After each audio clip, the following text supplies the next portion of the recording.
Okay, so for this next drill, we're going to try to activate his serratus anterior, which is an important muscle for stabilizing his shoulder blade during any kind of pressing movements. So where it connects is in this inner portion of his shoulder blade, runs underneath his shoulder blade, and connects into his inner ribs here.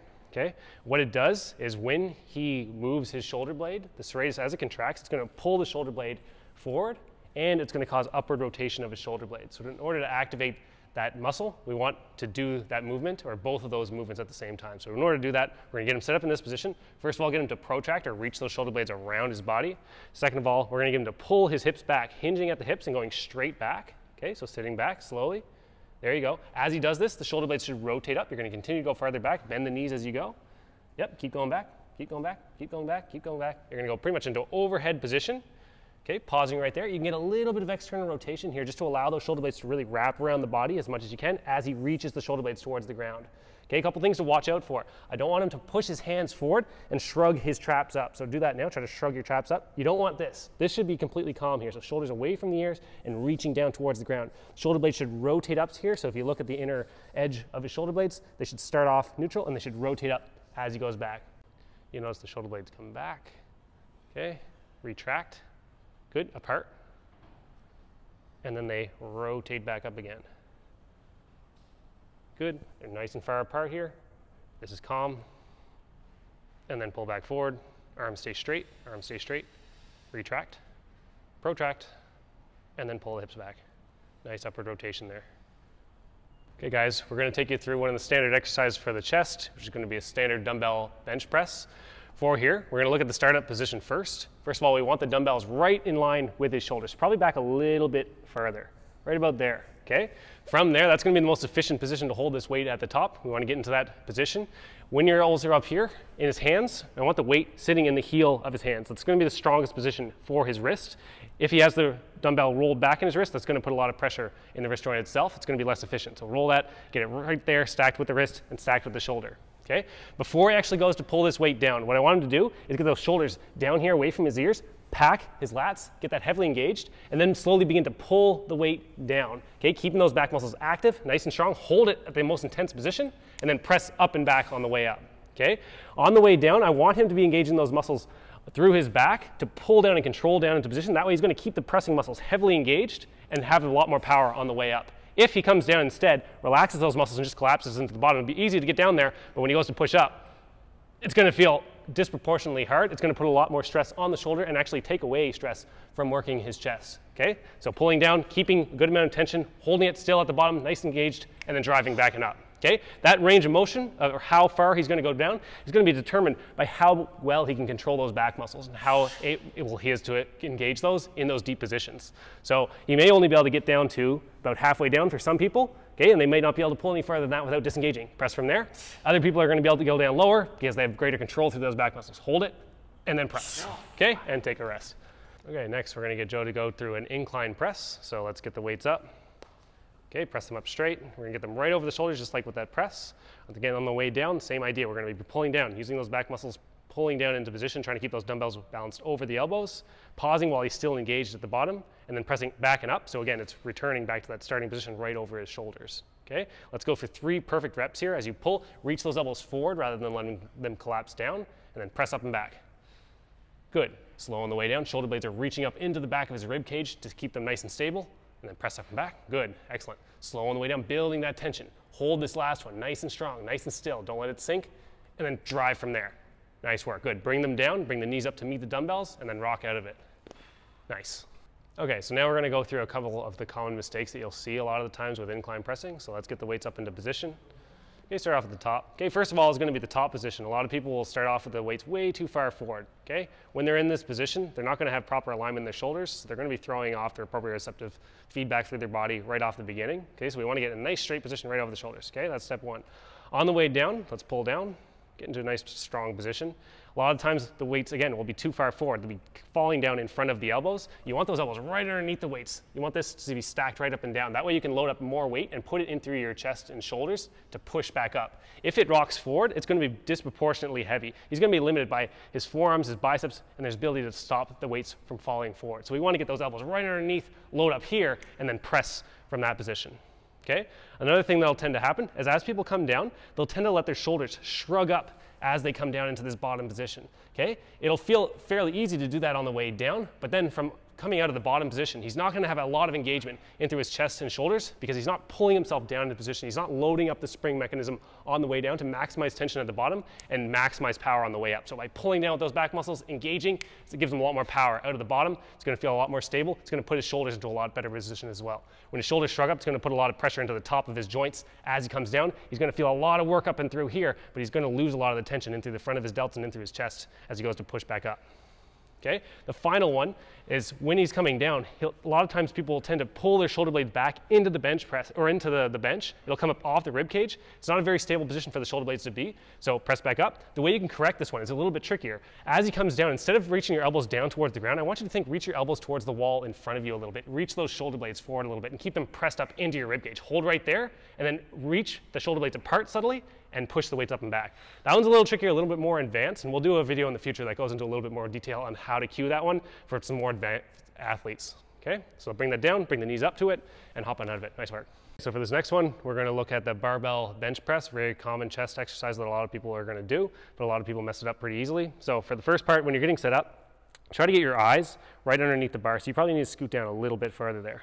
Okay. From that position, you're going to get the shoulders set in a nice strong position, get tension, and then from there you're going to push straight up with the bar and then pull the lats to pull the bar into position right over the shoulders. Okay, that's your setup. Wrists are going to stay nice and neutral. You're going to pack the lats, and then you're going to gradually start to pull down using your back muscles while staying tight. Okay, going down to the point of peak tension, holding it there for a second, and then pressing back and up right over the shoulders again. Okay, let's do 2 more of those. Tight first, start to pull on the way down, building that tension, holding it nice and still at the bottom, driving up and back. That's it. Good. Nice and slow, building up that tension, not relaxing at the bottom, holding that tension, and up and back. Nice. And then drive it all the way back and drop it down. Excellent. Okay, so now we're going to go through a couple of the common mistakes you'll see in the bench press.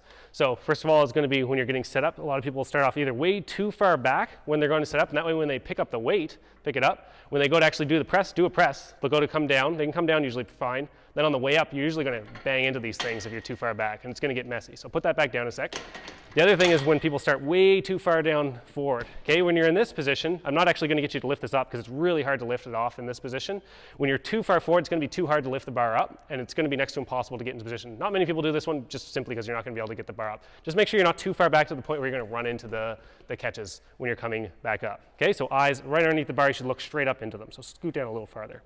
Okay, next, after you pick the bar up, so you're going to get set up, solid, pick it up, we're going to look at the wrist position. Okay, you don't want the wrist to be bent back into this position. You want it loaded up right through the heel part of the wrist. Okay, it should feel like you're going to hit the bar, and if you were to hit the bar, it would feel like it's hitting in a nice strong position. Okay, from there, nice neutral position. When you're setting up here, you don't want the bar to be too far forward. You'll notice this same thing with the dumbbell press. In fact, you probably can't really even go much farther forward because it's going to feel so stressful to get down into that position. So keep it right over the shoulders instead. Now, before you go down, you don't want to start off loose and just try to go down, or else your shoulders are going to shrug up and you're going to lose position through the shoulders on the way down. What you want to do instead is pull those shoulders down away from the ears, pack the lats, and then as you come down, those lats can continue to pack harder, harder, harder, harder, harder. Hold it nice and strong at the bottom, and then push up and back. Good. Another thing that tends to happen is as people pull down, their lats usually get really engaged, and it causes them to overly arch through the back as they come down to that bottom position and press back up. Okay? That can sometimes lead into causing some low back and neck issues. If you're going for powerlifting, that's something that you want to do in order to shorten the range of motion, but for general population, that's something you want to avoid. You want to maintain the structural integrity in your spine and keep your ribs in a nice neutral position to allow your shoulder blades to stay flat. The last thing that tends to happen is as people tend to come down, their shoulder blades tend to come together, pinch together, and push down into the bench a lot of the time. Instead, what you want to do, bring it back up, is you want to keep those shoulder blades gripped up onto the back of your rib cage, pushing up into your rib cage, and then start to pull down to the bottom position. It's a lot more intense as you do this, but you're going to keep the shoulders in a lot stronger position and train your serratus as you do that. Okay? Yeah, tired out after that. That's good. All right, so from there, we're going to do one more exercise after this one that's going to automatically correct a lot of those common mistakes or set you up to be in a better position in order to correct those mistakes, which is going to be the floor press. So we'll go into that next. Okay, so for the floor press, this is essentially the exact same exercise as a bench press, but it takes away or allows you to do the movement a lot easier without having to worry about a lot of the common mistakes that tend to happen with a bench press. Okay, and I'll show you what I mean. So we're going to get set up in the same way. We're going to get the eyes right underneath the bar. Okay, the pickup is the same. Get the shoulders set. We're going to pick it up. Okay, with the floor press, because the floor is underneath you, the first common mistake that it's going to correct is your elbows going down way too low and relaxing at the bottom. So as you pull down here, the floor is going to give you feedback and tell you not to go down and touch the floor. So press back up. One thing to watch out for here is actually resting on the ground. I don't want you to put your elbows on the ground and relax at the bottom. I want you to pull down just till the back of your arms touch the ground a little bit, but don't go any below that. If you go below that, you're going to relax. I don't want you to relax. I want you to keep that tension and then press back up. Okay? The other thing it's going to correct is excessive arching through the spine as you come down. Because you're against that floor, it's nice and flat. It gives you a lot more feedback on if you're arching a lot. And it allows you to set yourself into a position where you're shortening the hip flexors. A lot of the times when you're on the bench, because the legs are down below you, it's going to pull in your hip flexors and cause you to arch your back, even if you're trying not to. Okay? In this position, if you're tight, it'll allow you to get into a better position for your spine. Okay? And then press. The other thing on this one is because you're on a flatter, firmer surface, it's going to give you more feedback on what your shoulder blades are doing. With the bench, because a lot of times the benches are pretty narrow, you're not really going to feel what your shoulder blades are doing. Here with a nice wide surface, you're going to be able to feel if your shoulder blades are staying nice and flat up against your rib cage instead of digging down into the ground. Also, this surface is a lot harder. So if you're digging your shoulder blades into the ground aggressively, you're going to feel it a lot more. So you're able to avoid it a lot more. Keep those shoulder blades reaching up into the rib cage instead on the way down, keeping them there at the bottom, and then pressing back and up on the way up. Okay, nice work. For the next one, this is going to be a little bit more advanced exercise. Once you get the foundations of pressing in inclined positions and flat positions down, nailed down, you can start to progress and play around with different types of movements. In this situation, Joe's an ex-athlete at a high level, so he wants to be able to maintain his athleticism while doing pushing exercises. So this next one's going to carry over really well into moves like running, jumping, sprinting, anything like that. So we're going to take you through the exercise and show you how it's done. Okay, I'm going to hand him the weight in this position. Get it right up overhead to start. Yeah, he's going to start off in a glute bridge position. He's going to march the opposite leg in. On the way down, he's going to extend his leg, pull himself down into that same position that we worked on already. Then he's going to drive up, drive his knee up, and hold. Good. Reverse, start to pull again, holding that balance at the bottom, and drive. And you'll notice the positioning here in terms of the press is staying the exact same that we already worked on in the fundamentals in the exercises before. And then from there, we're adding a couple extra steps in. Let's go for 2 more on this side. Nice and solid. Good, 1 more. And press. Excellent, good.